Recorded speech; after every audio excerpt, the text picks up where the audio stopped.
All right, thank you. So good morning, everyone. Good afternoon for those in Europe, Africa, and good evening for those in Asia. So welcome to everyone. That's a new webinar of our series today on helping partners make the best use of joint sector reviews. And that is based on a recent GP publication on new guidelines, a practical guide for organizing effective joint sector reviews. I'm Rafael Martinez. I'm the team lead for education policy and learning at the Global Partnership for Education. And my colleague, Janne Kjaersgaard, she is an education specialist within the same team, and she's also the thematic lead for policy dialogue, system strengthening, and mutual accountability. She's going to start the webinar with a presentation on the key characteristics and functions of an effective joint sector reviews. And she will then present some strategic practical aspects for preparing, conducting, and following up a joint sector review. After that introduction and that reminder about how joint sector reviews are organized, we will have three presentations from country partners. And we'll start with Jimmy Armstrong, who's based in Nepal. And we will then have Valer Muncia, who's going to share the experience of the Democratic Republic of Congo. And we'll finish the sharing of practices with Mr. Ibrahim Akabore, who's going to present the experience of Burkina Faso. Just some practical aspects. If you have any connection issues, you can email us at webinars@globalpartnership.org. During the session, you will have the option of asking questions. You can send your comments and questions throughout the webinar via the YouTube live chat function or via email at webinars@globalpartnership.org. Just so you know, the session is also being recorded, and the session is going to be available along other resources, like a summary note, after we finish this webinar. So I'm going to turn to Janne, who again leads on strengthening policy dialogue at country level and mutual accountability. She has more than 18 years of experience in international technical cooperation in the education sector. She previously worked for UNESCO, DANIDA, and I think, without further ado, I'm going to give you the floor. Janne. Thank you. Thank you, Rafael. So I'll present the first two items of the agenda. First, I'll provide a quick overview of the guide, what it consists of, why it was developed, and how, and we'll take a brief look at the core chapters and the key takeaways and the proposed tools. This will be about 10-15 minutes or so. And in the second part, we'll take a brief look or a closer look at the effectiveness framework for JSRs, and that'll last about 10 minutes, and then we'll listen to country experiences. Both parts are meant just as appetizers, and we hope that participants will consult the guide in more detail. First, it's important to define joint sector reviews as our point of departure. It should be noted that JSR, as we always refer to them, is just a common term that we use here for ease of reference, but such review mechanisms have different labels across countries. In the guidance, we define the JSRs as a government-led process that brings different stakeholders together to engage in dialogue, review progress, and monitor expenditure and performance in the implementation of education sector plans and countries' implementation frameworks. As such, JSR, they take a critical look at both past achievements as well as bottlenecks in plan implementation to propose forward-looking remedial actions.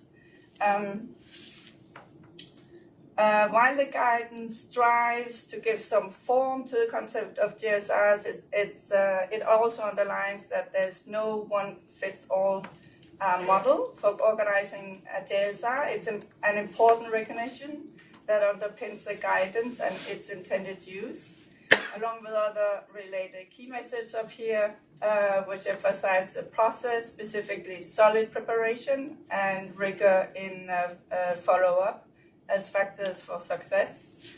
Along the same lines, the guidance uses the notion of maturity, meaning that that each JSR has the potential to evolve and improve its effectiveness within its own specific context, regardless where it is at. That may be propelled through lessons learned from previous GSRs or also from knowledge exchange with other countries. So why develop guidance if practice varies so much across countries? The guidance was developed despite differences because country teams often encounter similar issues and challenges when organizing JSRs. Up here we have on this slide reflects in a totally disorderly manner some of the most common issues that may pop up and they at least relate to processes, to people, to more technical or strategic aspects. This may seem a little bit overwhelming, but many countries have actually managed to overcome them through learning by doing. Still, although countries have long been organizing JSRs, there has not been much concerted reflection on their contribution to policy dialogue, planning and monitoring. Also, the guidance on how to optimize the full potential of GSR didn't exist. So against this backdrop, because GPE considers GSR as a means to help ensure that education plans remains on track and achievable, the GPE Secretariat started to explore GSR more closely to inform guidance that could respond to some of these issues that country teams often encounter.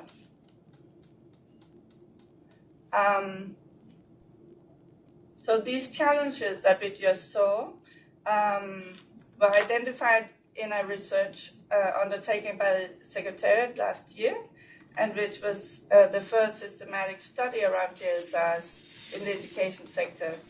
The guidance development was rooted in that research, as well as informed by country engagement through which tools were tested, as well as through contributions from peer reviewers drawn from developing country partners, multi and bilateral partners, international NGOs, CSOs, and academia.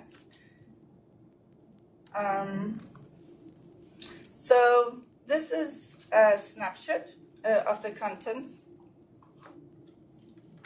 across the different chapters, and taken together, the chapters offer a combination of conceptual foundations, practical guidance, and tools. The objectives of the guide are to identify opportunities for joint monitoring and support country teams in overcoming the most common issues when organizing JSRs. It aims to do so by positioning GSRs within a broader context of monitoring and sector dialogue, by introducing a GSR effectiveness framework, and by providing guidance for GSR as a process with emphasis on preparation and follow-up, and also by providing practical tools that are intended to facilitate a collaborative process. So now let's take a brief look at the contents. So that was actually just like a quick glimpse of the guidelines. That you're going to introduce the contents. Now we're good. Yes, a brief look at the contents, and then a deeper look at the GSR effectiveness framework. So the first chapter, which functions as an introduction, seeks to convey to the user that effective GSRs have mainly two core functions, namely strengthening monitoring, enabling responsive, flexible, more agile planning. So boldly speaking, they have both a backward-looking and a forward-looking function. It also seeks to convey the GSR embedded in existing policy dialogue structures, such as the local education group, and the core benefits of GSR strike a balance between accountability purposes, learning purposes, capacity strengthening purposes in the monitoring effort, and alignment and partnership building purposes. As mentioned before, it acknowledges differences in GSR practices. Some are big gatherings, some are small and short, or some are held twice a year. Some combine a series of meetings, including at regional levels. So they vary a lot across countries. Chapter 2 is foundational and frames the content for the following chapter and tools. The chapter outlines 5 dimensions that make up the GSR effectiveness framework. This is drawn from this research just mentioned and country practices. We'll look at this in more detail later, but here just an overview. The framework is composed of 3 characteristics that are found necessary for GSR to fulfill its 2 functions. First, it needs to be inclusive and participatory, to be a joint review and set a stage for mutual accountability. Second, it needs to be aligned to shared policy frameworks to provide a common basis for a comprehensive review. And third, it needs to be based on evidence, compiled typically in an annual implementation report to enable an informed dialogue during the review. So when these 3 characteristics or prerequisites are in place, the GSR can better fulfill its 2 functions, that of a monitoring tool to review sector performance or draw lessons, and that of an instrument for change when the resulting GSR recommendations feed into adjustments to the next annual multi-year operational plan. The basic takeaways from the effectiveness framework are that the GSR organizers have an overview of the key characteristics and the core functions, and use this as a simple analytical lens to prepare stronger GSRs. The effectiveness framework is accompanied by a set of tools that allow organizing teams to easily apply and adapt the 5 dimensions to their own specific context. The practical guidance on the how is the main chapter in terms of volume, and offer detailed guidance at each step of the GSR process. This slide, when it comes up, gives a quick overview of the type of contents that can be found, while the actual chapter in the guide has much more detail. Here we need to highlight the importance of the initial steps that lay the foundation for successful and well-organized GSR. Another determining factors and main input for the effective GSR is the annual implementation report, and especially its timely dissemination to enable participants to engage and have an informed dialogue. The steps following the GSR to issue and validate its resulting recommendations are obviously also key, but often get less attention. Finally, it's also important to mention the gains to be had from monitoring the effectiveness of the GSR itself, and use that information to improve the next one. key takeaways from this chapter is that JSR is much more than just the event itself. JSR should be organized as a sequential and interdependent process. A series of key inputs and outputs of that process are important both strategically and operationally, and this includes the terms of reference, the report, and the aide-memoire with the recommendations.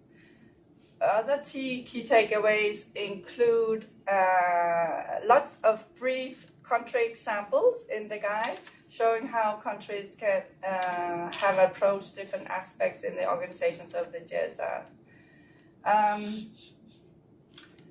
Now we move to the tools. We'll have a very quick run through of the different tools that the guide offers. The first one is the JSR self-assessment tool. This is probably the most important one because it allows an easy application of the 5 dimensions and its sub-elements.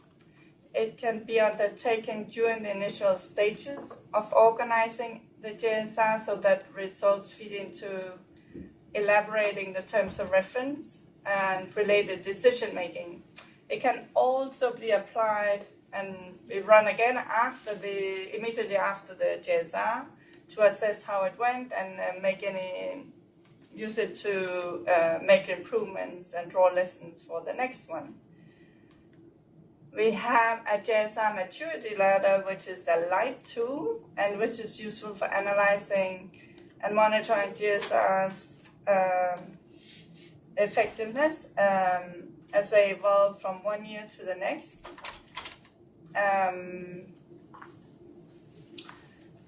The tool can be used as a taster for the more detailed self-assessment tool or independently as a shorthand method for stimulating dialogue and assessing where focus may be needed to undertaking JSRs. It uses the terms of emerging JSRs, intermediate JSRs, and mature JSRs, but they have all kinds of shapes and forms, of course.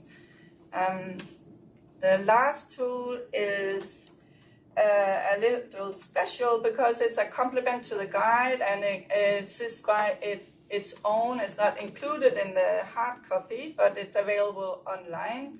It consists of 4 different tools and conceived to ensure a structured and focused approach in exchange of experiences, both in country but especially across countries, because we know that people are very interested in exchanging experiences among organizing teams.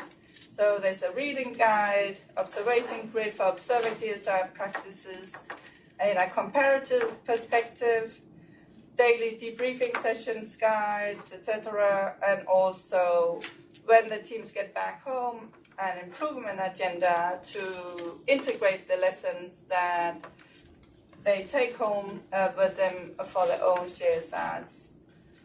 So very finally, last but not least, the annexes offer a series of one-pagers, very brief ones, which can be used as quick overviews or checklists, and these focus on specific of key elements of the GSR process. Again, the terms of reference and everything that can bring to the process, the implementation report, and the aide-memoire to ensure that it gets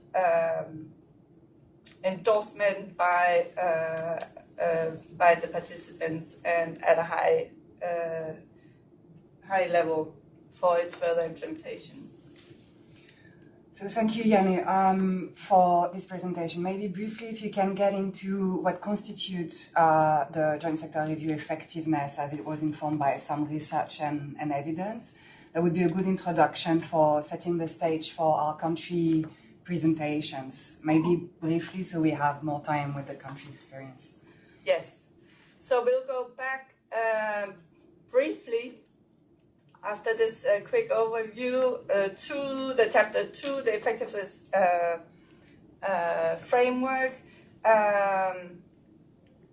we have actually in the guide, I think as much as 10 examples from our participants here in this webinar. And they have managed to address many of these aspects that are contained here in the effectiveness framework.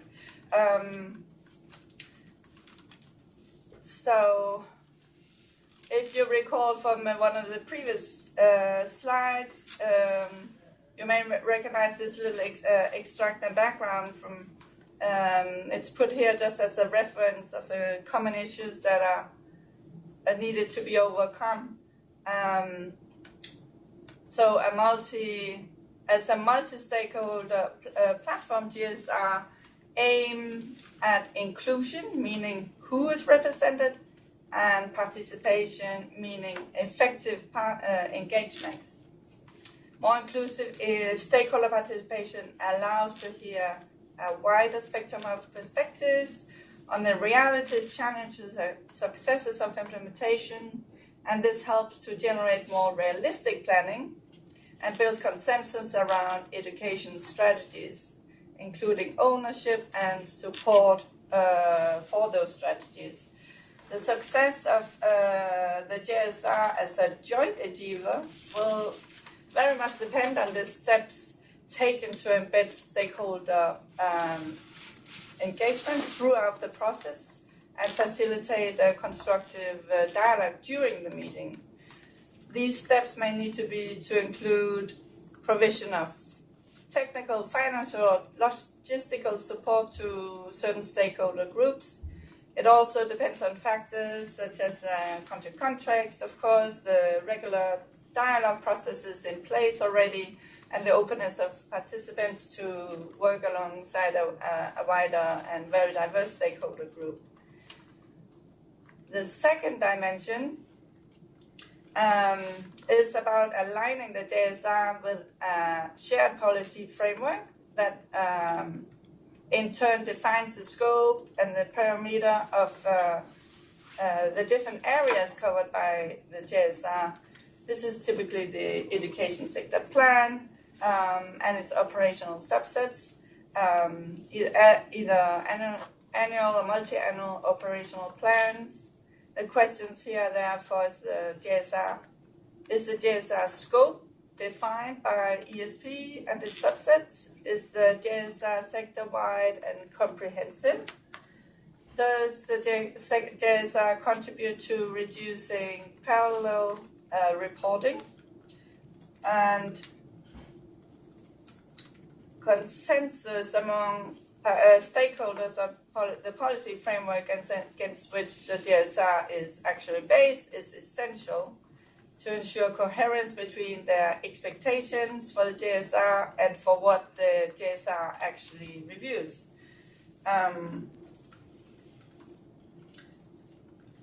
It's also important that it's comprehensive, and using a shared policy framework is therefore central to ensure that the assessment is comprehensive. But not everything in a comprehensive review can be discussed or covered during a JSR. That's not expected of the meeting itself, but nevertheless the annual implementation report should aim at being comprehensive and thereby provide a basis for informed dialogue. Which brings us to the next dimension.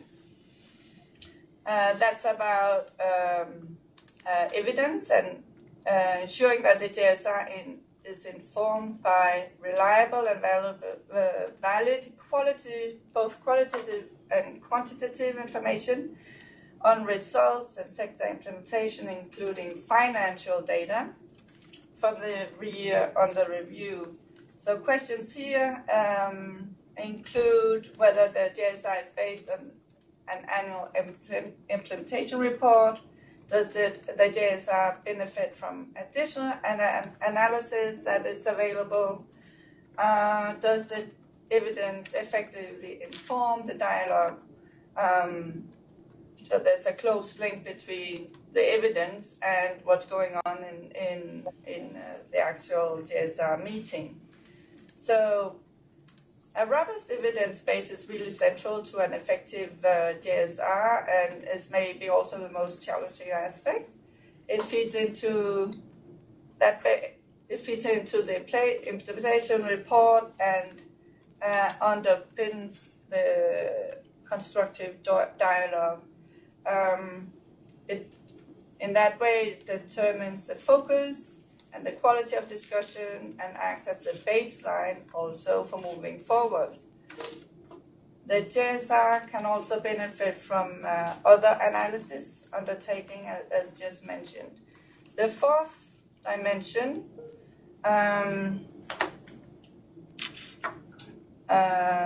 captures the GSR or underlines that the GSR is more than an accountability mechanism for results. It can also help understand the causes and the system bottlenecks and shortcomings in the implementation challenges. So is the GSR fulfilling its monitoring function? Does it have a learning function, and also something that we call meta-evaluation function? Regarding the last one, GSR, it's integrated here because GSR are part of a continuous monitoring and sector plan implementation process. It doesn't exist in a vacuum or by its own. The stock taking of past performance is looking back, including the status of the previous recommendations, underpins mutual accountability and enables assessment of whether targets are being achieved on time and as planned. The last dimension underlines the importance that the recommendations that come out of the GSR are actionable and owned by stakeholders, and that they are effectively fed into addressing some of the breakers and bottlenecks of the plan implementation and influence the annual budgeting and programming. So here questions are whether GSR is actually embedded into the wider policy cycle, also taking place at the right time. Are the recommendations actionable, and are they later monitored and reported on in the next GSR? Thank you, Janne. Thanks for this very comprehensive presentation. You have all of the details, and even more details in the guidelines themselves that are available online.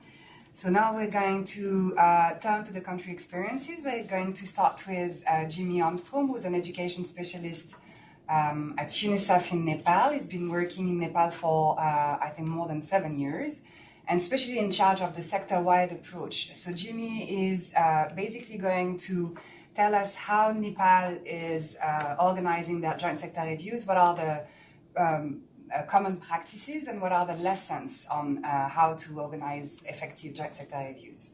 Over to you, Jimmy, and thanks for joining us at a late time for you.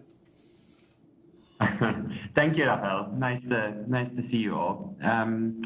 So let me, because the time is limited, so I'll, if you permit, I'll give a brief recap of where the swap process and how it was introduced in Nepal.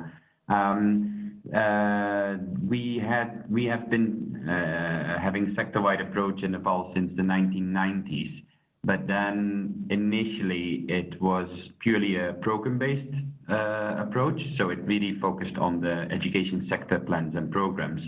Whereas under the last education sector plan, the current school sector development plan, we have adopted now a dual approach. So in order to accommodate the instruments also used by the different development partners, we are now having both a program-based and a result-based approach, which is captured in our joint financing arrangement. So that means that we are balancing, also in our joint sector reviews, we are balancing the focus on the overall program and overall satisfactory progress of that, And within that, we then also focus on a number of specific results in key areas of the school sector development plan that we have jointly developed and have captured in a joint disbursement linked indicator framework. And so a number of our development partners are supporting through the program-based approach, a number of them through result-based, and then there are that support both of those modalities. So basically, our joint sector reviews are part of a broader process, and I think our colleagues from the GP said it already. I think the sector review as an event is as valuable. One of the main lessons from Nepal is that it's as valuable as the process. So our sector reviews are happening twice a year. We have, towards the end of the calendar year, the joint sector review, which looks back on the fiscal year of implementation. So in Nepal, the fiscal year starts and finishes in July. And so in November, we are provided with documentation and then have a joint sector review that reviews the progress of the past year of implementation. And then in March, we have a more forward-looking review, which we call the joint budget review, which looks ahead at the upcoming year. So also considers the annual strategic implementation plan and annual work budgets and plans. So that allows also to look forward whether the government is able and has made sufficient arrangements in their plans and budgets to capture the envisioned results for the upcoming year, and also take into account any lessons learned that we had during the last joint sector review. So those two joint reviews are, I would say, we are mature in terms of, if you look at the scales that are presented in the guidelines, we are like a well-functioning sector-wide approach modality, so that we have strong leadership from the government, and some of our government colleagues, such as Deepak Sharma and Vaikunta Ayal, have also contributed substantially to and have been consulted on the development of this guideline. So we're very happy to see it being presented. But then also that there's strong leadership from the government in terms of organizing the reviews. But at the same time as well, we see it as a continuing process. So besides these two review moments where we have a broader participation of government, and that includes Ministry of Education, but also Ministry of Finance, Ministry of Federal Affairs, which is highly relevant in our newly decentralized context in Nepal, and other line ministries. We also have CSO networks. So we have, for example, the Association of INGOs, we have the NGO Federation, but we also have other CSO networks and stakeholder representatives, such as the National Federation for Disabled People in Nepal. We have teacher union representatives. We have school management committee members, representatives, parent association. So it's a wide spectrum of participants that joins in the actual reviews, which take about 3 to 4 days usually. And during these reviews, we have discussions based on the presentations that are made on the key documents. So 2 weeks ahead of these meetings, we get presented by the government with both the flash data, so education management information system data that shows progress, but also at the joint sector review on the financial and physical progress. And then more specifically, the government will also present the achievements against the specific disbursement linked indicators, so for the result-based focus. What we have tried is to balance this, so not to make it two separate processes where we run the risk of having a discussion on overall progress, but then separately having a discussion that actually leads to triggering disbursements. Because of course, especially for the Ministry of Finance, these are the key discussions, and these also drive many of the decisions in terms of the agreed actions at the end of the meeting. So for that, we have developed a number of what we call thematic working groups, where both government and development partners and experts and stakeholder representatives participate in. And these groups meet all throughout the year. So preferably, most of them meet once every month or 2 months. And their agenda is largely shaped by the agreed actions that are captured in the AID-memoir that is developed and presented in the plenary at the end of each of the joint sector reviews. And that is also an accountability and for like a transparent exercise where we present and endorse all of the agreed actions, after which those actions are divided and handed over to the thematic working groups, which are a lower level, more technical working level groups, and where you can have more in-depth and detailed discussions, and where government can, for example, raise some of the real trickiness and the issues that they face in undertaking these strategies. And based on that, we then, as thematic working groups, provide advice and support and identify, for example, technical assistance where needed, to make sure that by the next joint sector review, the government again is updated and briefed because all of the thematic working groups are led by the government on the progress made against those specific agreed actions. And so even during the sector review, we have one day where we have a breakout session, and specific issues that are raised in the thematic areas are then discussed and presented back at the plenary. So in that sense, we try to keep the broad participation, but also make sure that we have the specific results and that we are working against both the overall program result framework as well as the more specific disbursement indicator framework, which is a subset of that. I'm just quickly looking at the time. Besides that, we have, like, our main lessons learned is that representation is something that needs to be fostered and I think also needs to be supported, because especially in terms of internal coordination, let's take, for example, one of our CSO networks, which is the National Campaign for Education. They have about 200 members.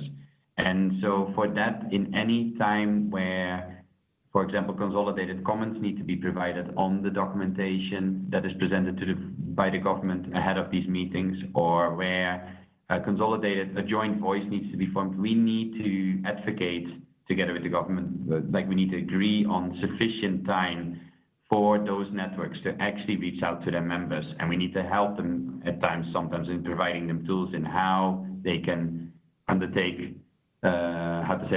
specific consultations to get the feedback back to the main meetings. But we've seen that also by engaging with them over the time, both from the development partner side and when UNICEF was the previous focal point, that has really helped those networks as well to identify what they are as a group in terms of a consortium of, say, NGOs that support overall education in Nepal, and what they are in terms of a much smaller joint space where they are not competitors, they are not different agencies, but they have a joint sector-wide approach engagement. So what it is that they actually want from participating in those sector-wide approaches, what are the key advocacy points that they would like to convince the government and the development partners of, for example. And in that sense, we see that because a lot of the work and a lot of the consultation is happening around the actual joint sector reviews, that the joint sector reviews become much more a much open space of a joint process of actually supporting the government in understanding the problems that are faced, that are maybe hampering the results, and what could be the way forward. So that what we're trying is to make sure, if you put it bluntly, that there's no surprises at the actual review when you only have a few days and you have a big consortium, but that you have made sure that everyone is already aware of the issues and is already aware of the possible implications. And so we come informed to the meetings. And I think that allows as well for this broad participation. And it also gives us time to, for example, help our Ministry of Education colleagues, which we consider our counterparts, in how they follow up to the Ministry of Finance, for example, on certain issues, or how they work with the Ministry of Federal Affairs in making sure that the education sector plan is adapted to the new federal context, so is translated into subnational levels. So I think maybe I should stop there unless you say that I have more time. I'm just looking at the time. I mean, thank you. Doing? Thanks a lot, Jimmy. I think it's, I mean, the Nepal example has been shaping a lot of the contents of the guidelines because, I mean, it's renowned and very much recognized as a very good way of organizing joint sector reviews. So I think more information will be found in the guidelines, and it's still good to keep hearing about the very good experience and innovations that Nepal has been bringing to sector monitoring through the joint sector review process. So thank you a lot. And we will turn to Valère Muncia now, who's going to present, and Juvence, who are going to present on the experience of on the DRC. Valère is managing the Permanent Education Sector Support and Coordination Secretariat, which is a unit in the Ministry of Primary, Secondary and Vocational Education. And he will share with us how the latest joint sector reviews have been organized and managed. And Valère, the floor is yours. I just want to remind our participants online that they can ask questions through the YouTube channels or through the email webinars@globalpartnership.org. Valère and Juvence, over to you.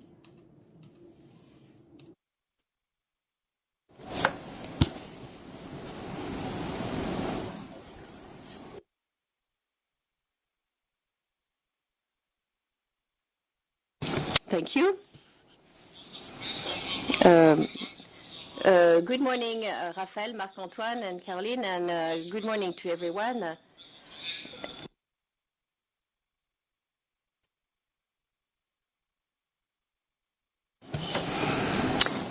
So we are here.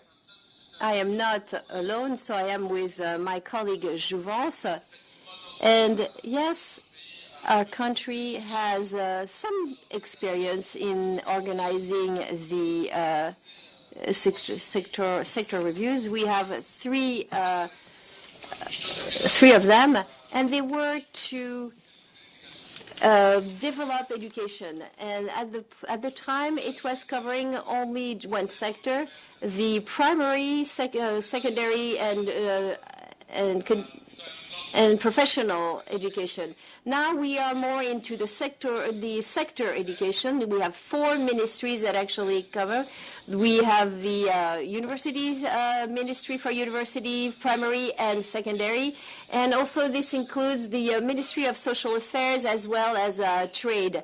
And so that has changed a little bit. And so let's say that in terms of the joint reviews that have been organized, the objective was to actually take stock of the progress of the plan in general and to see what was the progress in terms of the reforms that the plan included. In terms of the preparation, I'm going to be very, very quick because we only have 10 minutes. So in terms of the preparation for these reviews, the GSR, we have to say that in terms of general coordination, we emphasize the responsibility of the permanent secretariat to coordinate the sector of education. So the report for the implementation of these plans were coordinated by the Secretariat with the support of a consultant, an independent consultant. We prepared this report, and the reports, the technical directorates are responsible for the reforms, and they're mobilized to prepare those reports by giving the required information to the team who prepares this. So the team has different representatives for the different stakeholders. There's, of course, the representatives from the government through the technical directorates, but there is also representative from the technical and financial partners, as well as representative from the civil society and parent association, as well as teachers' trade unions. So what have we done in terms of the preparation? First, there is the issue of gathering information.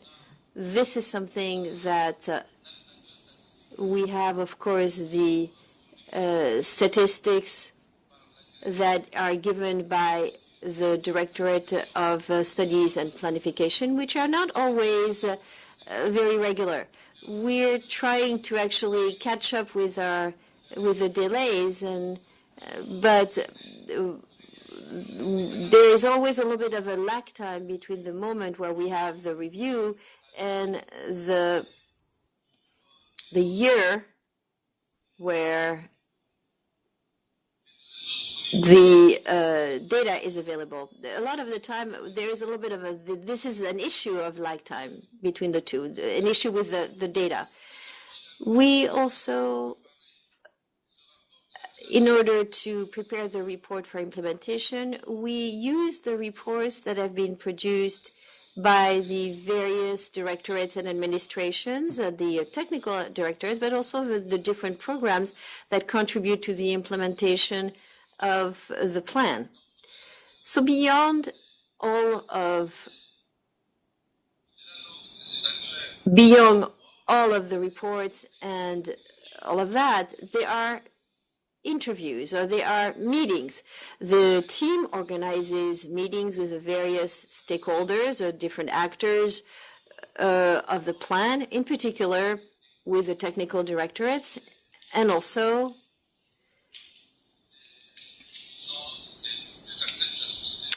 all of the representatives of the civil society, as well as the various people responsible for projects and programs. So once we have all the data, all of the information, and we do the first draft of the report, and we share it with our partners. And what we have to say is that sometimes, most often, we are very pressed by time. And for all of these reviews, before the first review,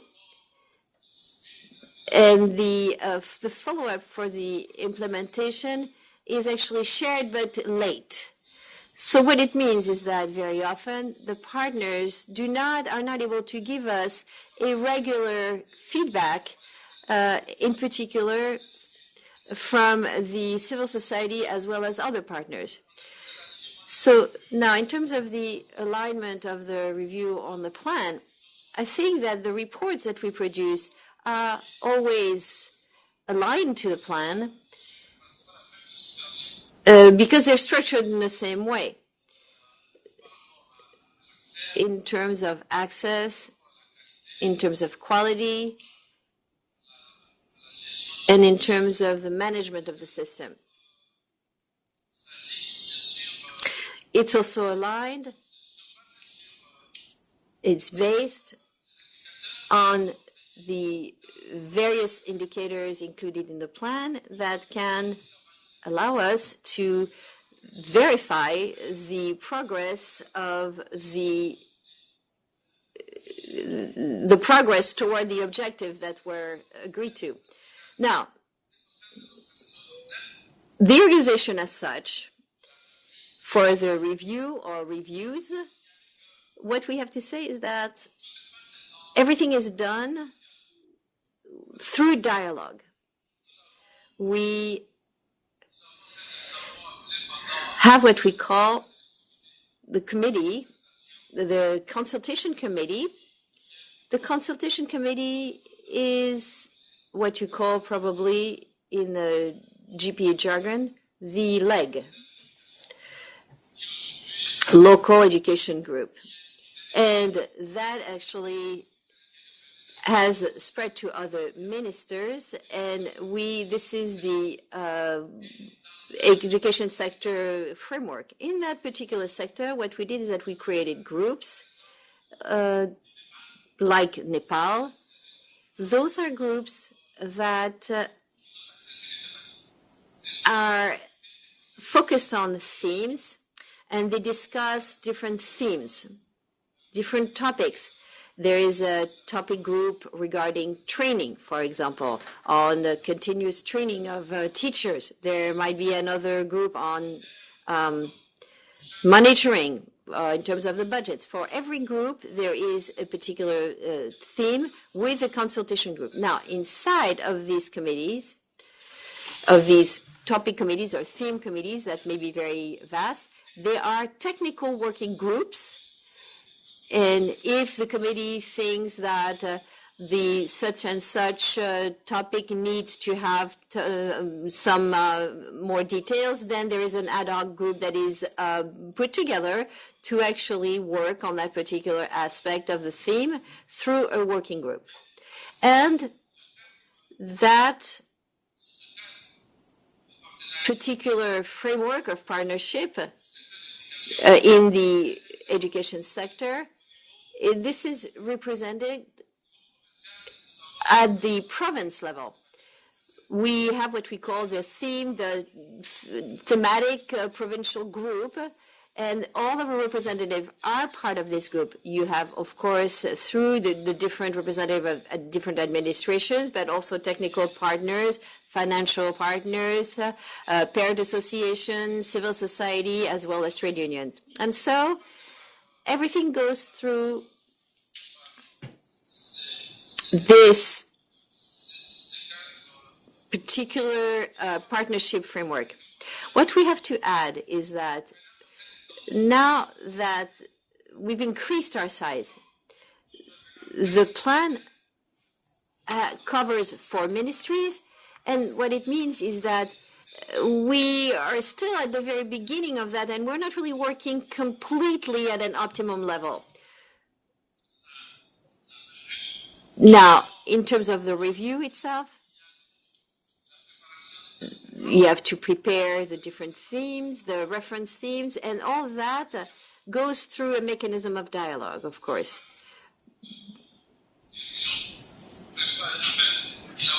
There is a first draft. The first draft is distributed to the different stakeholders. We wait for their comments, and during a meeting, during the plenary of what we call the CSS, we analyze and we exchange in terms of references. We agree on the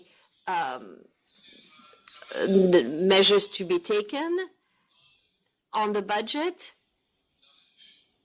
and how the review will be occurring. So when we have that, this is the framework in which we can actually, all of the different parties agree on the various themes. Once the various parties have actually agreed on the terms of reference, what we do is that we get to preparing the organization, and then we send invitations. We send out invitations, and when the terms of reference are agreed, we've already agreed of what participants should be included, taking into account all of the different levels, whether it's central level or provincial level, but also taking into account the different ministries, the ministries that collaborate, and what minister is going to intervene in the implementation of the plan. So Ministry of Finance for expenses, and the Ministry of Budget in terms of the resources. So very often there are problems. Do we have more people? Do we have too many people that we invite? Too many participants? Not enough participants? We are a very large country, and so Could you turn off your microphone, please, in Washington? And we need to have, we have teachers who are all over the country. So it's very complicated. And the means of transportations are extremely basic. We have planes, and so it's very expensive. So we take into account all of that to be able to get to a good balance. And what is the most important is to be able to identify the participant, and that rests on how the participants are available or how their participation in terms of the reforms and what we're going to be talking about, did they participate in that? So that's the first criteria. I will need you to wrap up because I would like to leave a bit of time for discussion. So if you can just give your concluding remarks or what are the main points that you want to present to the audience, so we can move to Ibrahima Kabore then. I'm sorry, I know the time is limited.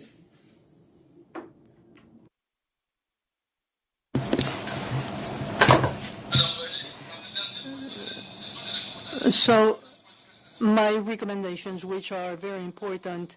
So how are recommendations developed? So we have plenary session, and then we have workshops. The recommendations are made in workshops, then they are debated in plenary sessions. So usually these recommendations are analyzed then by our colleagues to see which ones are doable.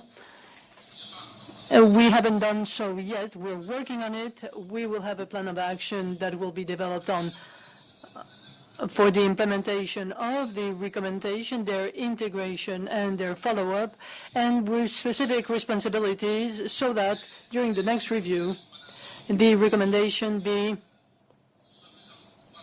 taken into account. That's it. That's my conclusion. Thank you. Thank you very much. And I'm done. I'm done with my presentation. Thank you very much. Thank you, Valéa, for presenting the experience of DRC, and I expect that there will be a number of questions. After that, Ibrahima Kabore will present the experience of Burkina Faso. Ibrahima Kabore works as an economist and planner at the Permanent Secretary of the Strategic Basic Education Program in Burkina. And it will situate the use of a joint sector review within the context of a pooled funding approach for Burkina. So, Mr. Kabore, over to you, please. Thank you, Raphael. Hello to everybody, and also to my friend Valéa. Before talking about the experience of my country, I would like to tell you how we organize ourselves. Because when in 1999, we implemented the 10-year plan for education, we have implemented the consultation frameworks that are permanent. What are they? What are they, these frameworks? First of all, they are thematic groups that were developed on 5 themes, depending on the different actions of the plan. Access, quality, education that is non-formal, management, financial management, and then the leadership of the sector. So these 5 groups will work every month. They meet every month to update the concerns as to their sector, as to their theme. Then you have the partnership framework that meets every 2 months and works on the theme, on the thematic groups work. And then you have the joint mission, that is a yearly activity for all the members of all the groups, thematic groups, and then the other partners that might not be integrated in the groups. But I should tell you that the joint mission is over 4 days. So first of all, we develop the TORs. which are joint, because we discuss with the technical and financial partners, civil society, all the actors, and we try to consolidate the TORs that underline the JSR. So that's where we define all the tasks that will be done during this joint review. So the first one would be to develop a yearly report for the implementation of the action plan that is a yearly plan. So this is the one that we just finished up. And so it is a physical report and financial report. Then the groups will work during the year, and they have a report that is summarized. We have to summarize this report still. Then there are all the recommendations that were developed last year that we will summarize also. And this is really the basis of the documents for work during the JSR. So how does it work? We have a plenary session first. The plenary session is to inform all the actors, all the stakeholders, so they know what the report, the yearly report and the material report presented. Then the groups will meet. Within their own group, they will work specifically on the different components of the report, of the yearly report. For instance, the quality group will talk about the quality items that were developed in the report. They will analyze it, they see how the sector will evolve, and they will identify what are the constraints, the difficulties, and then they will develop recommendations. All the groups will work in such a way. So during the third day of the joint session, we have an exchange between groups. For instance, one of the groups will develop and explain their work to the other group, and vice versa. So we have 5 groups, which means that we have 4 sessions of exchange. Then everybody is informed on the work of each other group. That's when we get together in a plenary session, then we update our work, and we end up what we called the first part of the JSR, which is the technical workshop, because after that, we have 2 weeks to develop the aide-mémoire. And the aide-mémoire is really a summary of all the work and all the recommendations and the proposals in order to improve the next report. Then we also have recommendation, which all this is an aide-mémoire that is a summary of about 20 pages with an annex that will have all the indicators that we will follow up during the year, all the recommendations that we will also follow during the year, and then the priority themes. Each thematic group will have identified a specific item in order to follow up this specific theme and then report during the next JSR. Once the aide-mémoire is developed, then we go to the decision makers meeting, which is presided by the ministers and the heads of cooperation, especially for the donors, the group of donors, and then we'll show this aide-mémoire, and then we sign the aide-mémoire, and this aide-mémoire will have all the commitments from all the actors for the year. So this is how we work on our JSR. So this is the opportunity for us to really have a compendium of what we did during the previous year, to have the lessons to be retained, what worked, what didn't work, and to draw up proposals to improve the next JSR. Since, let me not give you details because that would be too specific, but we will have the opportunity. Maybe some questions will be on that, on specific items, if you would like details. Thank you very much. Thank you, Ibrahim. That was really interesting and very condensed and concise. So thank you so much. So we have time now to have a discussion about the different experiences. What is quite remarkable in the case of Burkina is the way that you do integrate feedback from one joint sector review to another one. So you really have a learning approach to do things better. We have received a lot of questions, so I'm going to try to basically consolidate questions together, and we have our different intervenants discussing different points. So maybe we can start with Janne quite quickly about the use of the guidelines and what is expected as when the guidelines is going to start to be implemented, and the fact that we also want to have a feedback mechanism about the actual use of the guidelines. Mm-hmm. And then we have like a quick response on this, and then we can turn to the countries. Yeah, very, very quick response on this because we rather like to hear from the country participants. So regarding the use of the guidelines, while they were developed, the tools, some of the tools were tested in countries, and we'll maybe hear more about this because some of you participated in this through the country exchange initiative, which was a mechanism to facilitate exchanges across different countries. And here we used the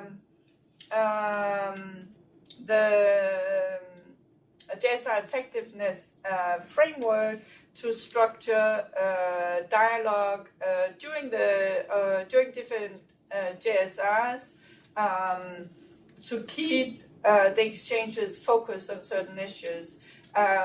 And through that, the tools were adapted, and these inputs were very, very useful. For the guidance I should also mention that our colleagues here at the Secretariat, they work on a daily basis with countries, of course, as you know, and we have a similar approach, but the difference now is that we maybe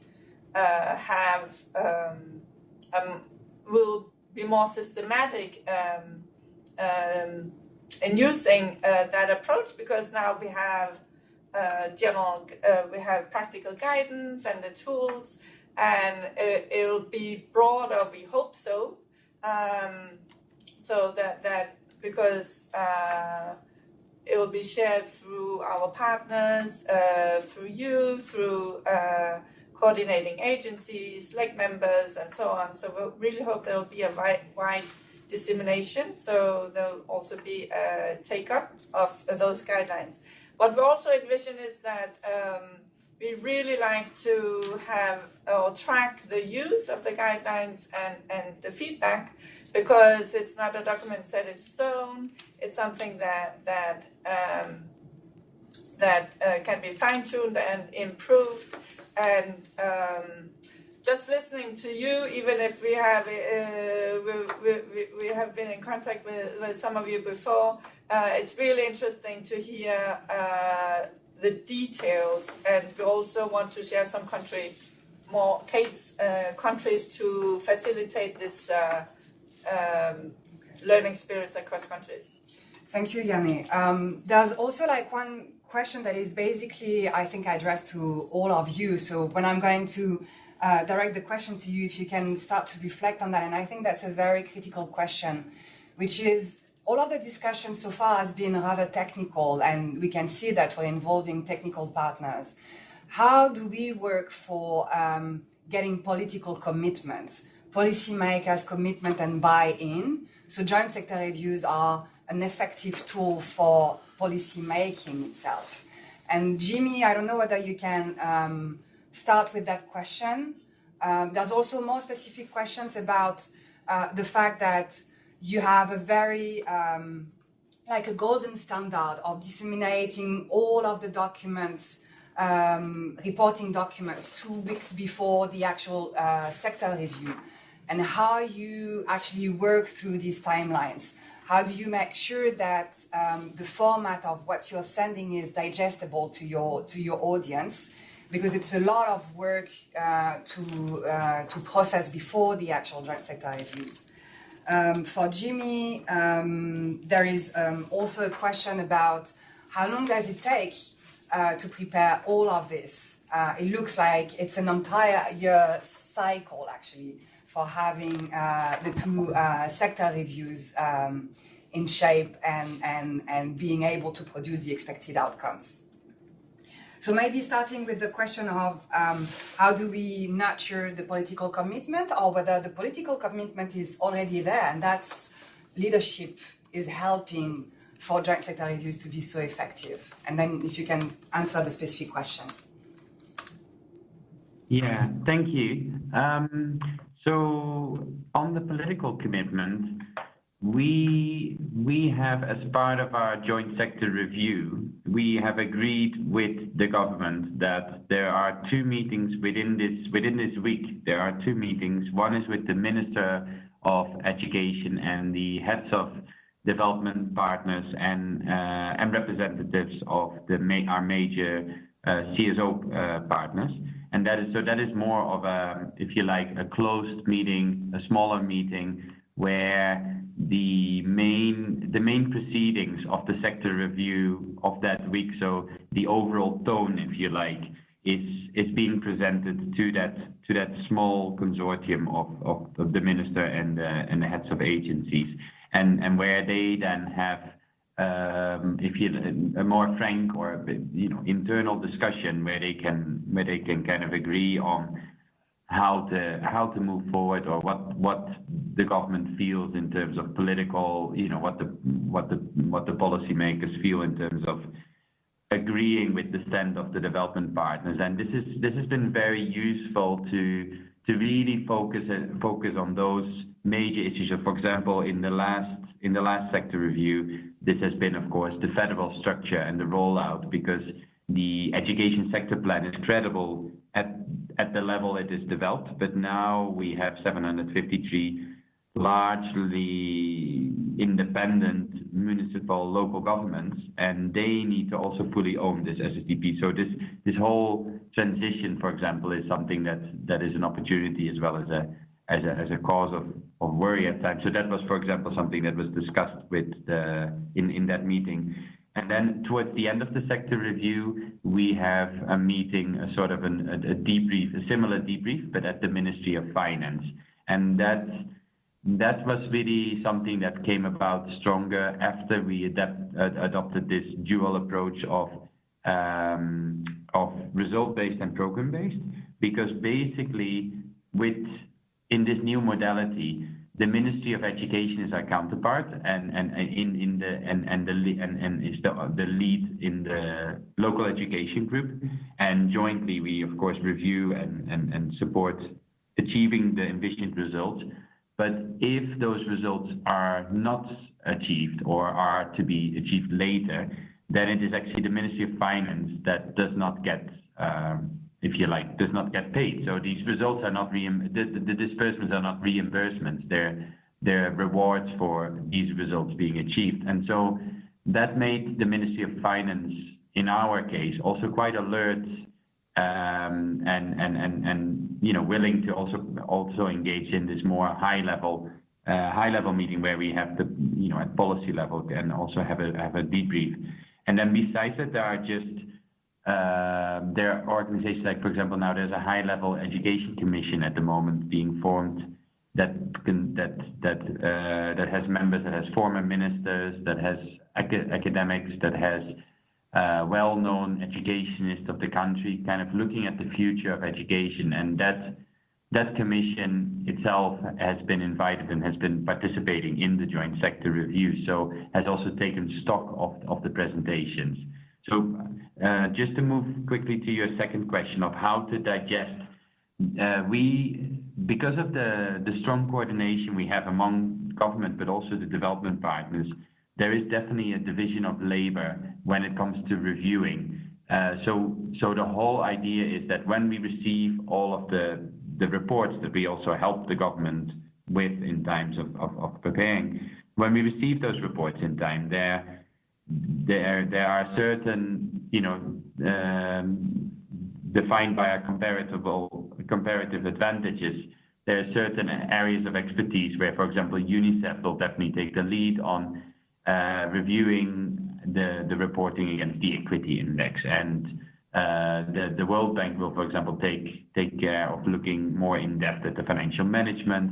The CSO partners, the Association of INGOs, is looking at the status report and the progress and how that reflects with what they have seen in the district. So what we do is we have a template where we compile and consolidate all of our observations and reviews by those different agencies, looking specifically into those areas in order to make sure that we don't have to all look at everything, but we look at the things that we know a lot, that we know more about, and that we can provide informed comments. And then, of course, we share the consolidated comments with all before sharing them with the government. And that is the base for our discussions during the joint sector reviews. And then, as for your last question, that it sounds like a year's work in itself. I mean, it is definitely work, but the idea is that a lot of the actual work is happening during those joint thematic working groups. So there's a group on curriculum that has been meeting about 8-9 times this year and has been in depth talking about integrated curriculum versus the national curriculum framework, competency based, and all of the things, and has already kind of digested all of the really detailed issues between including government and development partners. So by the time it comes back to the meetings, it is actually rather condensed, and it also really helps the government in updating the reports and in updating the progress reports and the updates and the presentations during the meeting. So the presentations are often based on the work and on the reporting back from those groups to the government, so to say. So it is an ongoing process. It's quite a bit of work. It's definitely full on for 2 weeks because we also have joint field trips before these meetings where we go to the field to compare that with the reality on the ground. But at the same time, because it's an ongoing process, it also takes the pressure of those 2 points in terms of having to review and decide on what the progress is on the entire sector only in those 2 moments, and it more being spread out across the year. So if there's issues, we discuss them way ahead of that. I hope that answers most of the questions. I think that was very useful complementary information, and it speaks again for all of the lessons that everyone can learn on how Nepal is organizing sector monitoring. I think it's really interesting, and at the secretariat level, we're very interested into documenting all of these practices. Not that they're absolutely applicable in any context, but I think it's always good to know what's happening in other countries and to see how these good things can be adapted in other countries. And speaking of that, I'm going to turn to Valère, because Valère, we have questions about field visits. And we know that it's some sort of contentious questions. The actual benefits or the added value of having field visits. In DRC, for instance, it has been debated quite a lot. So I don't know whether you can explain to us what was the debate about and what were the different positions. And also there is another question about how you actually experimented one of the tools proposed in the guidelines, the GSR exchange initiative for working the improvement of your own joint sector review, because that specific tool is very much a reflection of what has been tested with DRC, Chad, and Madagascar.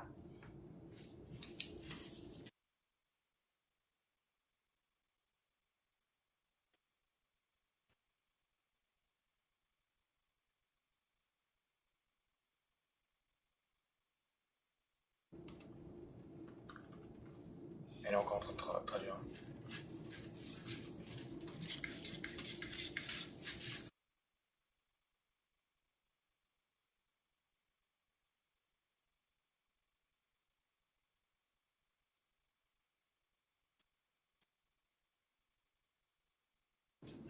It's only taking time for interpretation. The gentleman didn't have his mic on. Could you repeat the question the gentleman asks? Ouais. So the... C'est Valère qui doit allumer. The field visits, that was your question, right? Yes, what were the different positions around the partners at country level for the benefits or the benefits of having field visits, or the constraints or disadvantages? What was the debate about? And if you can speak about the GSR Exchange Initiative as well, which has been the pilot for informing one of the tools that is proposed in the guidelines. Fine, I will start with the last question. So about the exchanges, we have organized our review. We have received our friends from Madagascar and from Chad. And we were invited to take part in their review, but unfortunately we were not able to go there. But when they came here, we did some exchange. It was very positive. First of all, they did take a lot away from our review. They were preparing their own. That was their first experience. And we have more experience, so they were able to draw from that. Now, as to the field visits, I think that these are extremely significant. In the reports that we receive from our colleagues in provinces, we see that we can check on what we have in the reports. There is a added value in these field visits because then we can adjust our views. Now, to go to my friend from Burkina, there was something very interesting that he broached that we would like to inspire ourselves from in the framework of an exchange of good practices that I really appreciated. I don't know if my colleague has something to add. Not much, though. But still, indeed, there is an added value, and that's for sure, as to the field visits, since this is something that we can check on the data that we see in the report, so we can make sure that they're viable. As Valère told you, the country is a big country. The means for communication are quite difficult. So we might have in a corner of the country some work on data collection be good, but not in another region. So we prefer to see on the spot how things are done, to consolidate the data that we receive through the reports from the provinces, and that come from some projects that are far away from the capital city. But indeed, for the second question, as to the exchange of experiences, indeed, this is a concrete case. When I hear about the experience of Burkina Faso, I see that the recommendations that come from the JSRs are signed by all kinds of ministers and all kinds of stakeholders. I think that this is the kind of experience that we should take up, because we have key partners in our country that are not systematically associated to the recommendations, and this is one of the issues further on down the line. Thank you very much, Valère and Jouvence. I also want to give the opportunity to Ibrahima to respond to a set of questions. We may be running like 10 minutes late, so we have the chance of hearing from Burkina, because there's a lot of reactions and a lot of questions about Burkina. But probably the most striking one is, how did you do for securing the participation of the Ministry of Finance, and not just like a tokenistic participation of the Ministry of Finance, but apparently a very active one. There was a similar question about the field visits, why you basically decide not to have field visits, and maybe if you can confirm that you're not organizing field visits. So it would be good to, DRC has been speaking quite a lot about like why it would be important to organize field visits, but there's also like arguments in favor of not holding field visits. And the last one, which I think is an important one as well, because it also puts the joint sector review in perspective of a policy and planning cycle. How the aide-mémoire that you are so good at producing in less than 2 weeks after the joint sector review is basically used throughout the planning cycle. Like, what is the life cycle of the aide-mémoire? How is that used for policy dialogue, operational planning, budget programming? I'm just naming examples, but you would tell us how it's actually used.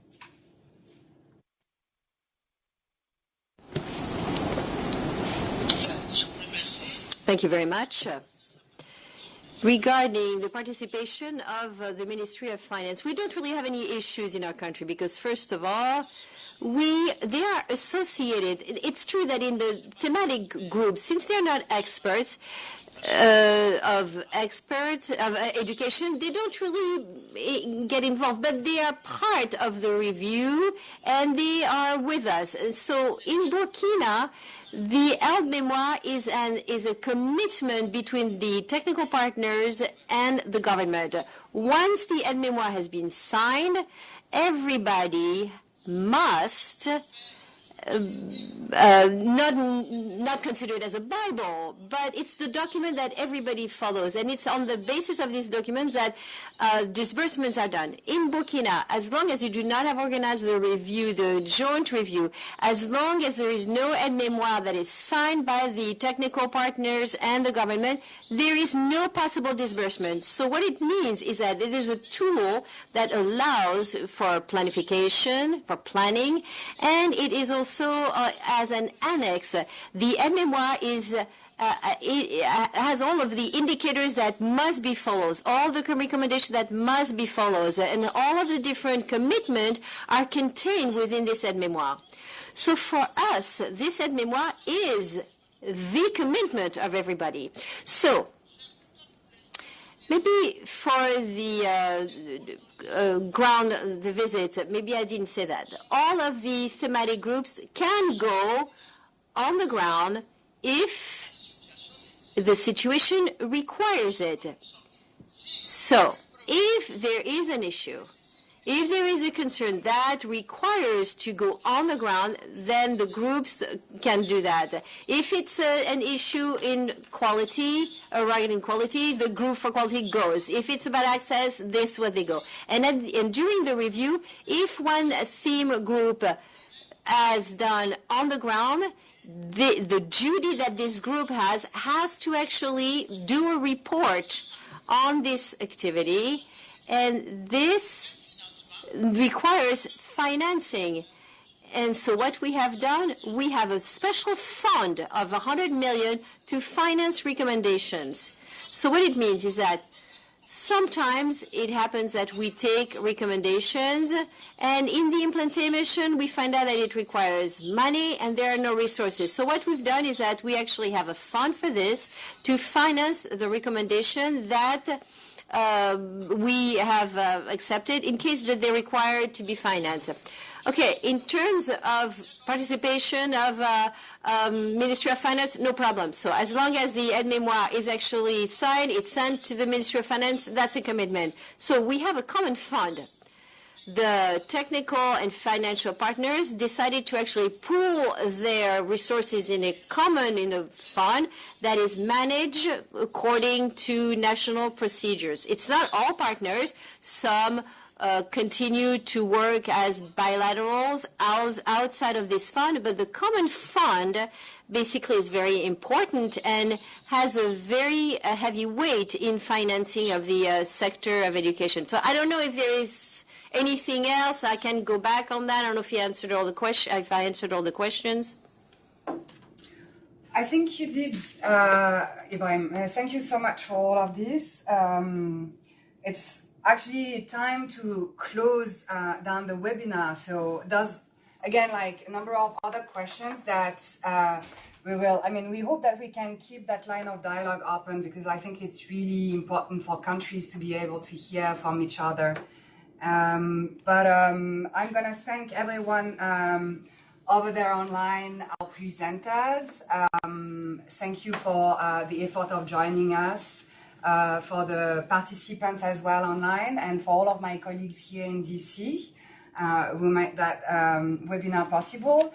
We will continue sharing with you resources like the note of that webinar and also the link so you can play it again or share with your colleagues.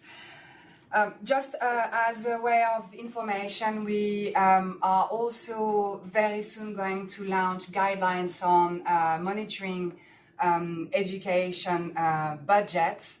So we will have a webinar on this quite soon, but I just wanted to flag this because it's kind of very linked to that guidelines on joint sector reviews. There was a number of questions or reactions, comments saying that it's the budget data are often an impediment for having a thorough sector review when they're not available on time, for instance. So all of this we're going to discuss soon. Thanks again, yes, warm thanks to our presenters and friends, actually. Ibrahim, Jimmy, and Valère, very happy to see you online. Bye-bye.